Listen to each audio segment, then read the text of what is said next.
So mainly ಒಂದು tendon supraspinatus ಅಂತ ಒಂದು muscle important to lift the hand ಮೇಲೆಕ್ಕೆ. ಸೊ ಆ ಮಸಿಲ್ ಟೇರ್ ಆಗುತ್ತೆ, ಆಗ್ಬಿಟ್ಟು ಅವ್ರಿಗೆ ಮೇನ್ ಪ್ರಾಬ್ಲಮ್ ಏನ್ ಬರುತ್ತೆ ಅಂದ್ರೆ ಮೇಲೆ ಎತ್ತಕ್ಕೆ ಪ್ರಾಬ್ಲಮ್ ಆಗುತ್ತೆ. Only joint which rotates 360 degrees, ಎಲ್ಲಾ ಕಡೆನೂ ಇದು ರೊಟೇಟ್ ಆಗುತ್ತೆ. Because this is very important joint. ನಾವು ಏನಾದ್ರೂ ಮಾಡ್ಬೇಕಂದ್ರೆ ಶೋಲ್ಡರ್ ಬರ್ಸಾ ಅನ್ನೋದು ಒಂದು water filled sacs around the joint. So ಅದು ರಿಪೀಟ್ ಯೂಸ್ ಮಾಡ್ತಾ ಇದ್ರೆ ಅದು ಸ್ವಲ್ಪ ಇನ್ಫ್ಲೇಮ್ ಆಗ್ಬಿಟ್ಟು ಫ್ಲೂಯಿಡ್ ಎಲ್ಲ ಕಲೆಕ್ಟ್ ಆಗಿ ಅದರಿಂದನೂ ಪೇನ್ ಬರುತ್ತೆ. ಟ್ರೀಟ್ಮೆಂಟ್ ತಗೊಂಡು ಹೋಗ್ಬೋದು. 3 ಗಂಟೆಯಲ್ಲೇ ಕ್ಲಿಯರ್.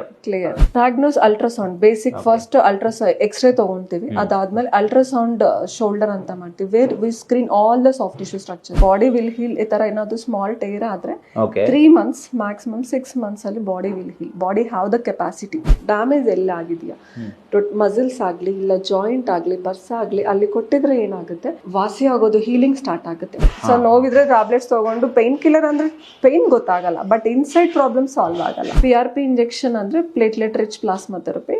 ಸೊ ಆ ಪ್ಲೇಟ್ಲೆಟ್ಸ್ ಅಲ್ಲಿ ಕೊಟ್ಟಿದ್ರೆ ಅಲ್ಲಿ ಏನೇನ್ ಡ್ಯಾಮೇಜ್ ಆಗಿದೆ ಅದು ವಾಸಿ ಆಗ್ತಾ ಬರುತ್ತೆ. PRP ಟ್ರೀಟ್ಮೆಂಟ್ಗೆ 100% ಸೈಡ್ ಎಫೆಕ್ಟ್ಸ್ ಇಲ್ಲ.